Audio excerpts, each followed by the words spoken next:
রাজ্য এখানে যে কম্পিউটার দেখছে আর তেঁতুল খাচ্ছে। আর এদিকে হচ্ছে এই যে আমার নতুন চাকরি, এই যে মুরগিগুলো দেখেন, মুরগির বাচ্চাগুলো কেমন করে দৌড়াদৌড়ি করছে। মানে ওদের খাঁচার মধ্যে রাখলে ওরা থাকবে না, এভাবে খোলা রাখতে হবে, দৌড়াদৌড়ি করবে। আর এই যে আমার ছোটোটা শুধু বারবার ধরতে যাচ্ছে।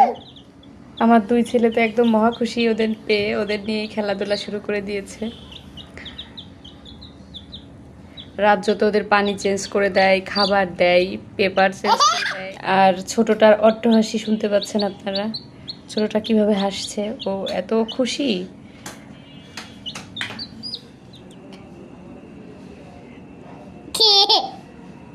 হাত পায়ে কামড় দিয়ে দিচ্ছে আর সে হাসি দিচ্ছে, একদম অট্টহাসি। ফ্লোরে ওদের খাবার পড়ে আছে, এগুলো খেয়ে নিচ্ছে ওরা। এত খাবার নষ্ট করে এই যে খাবার চারিদিকে ছড়িয়ে ছিটিয়ে রেখেছে।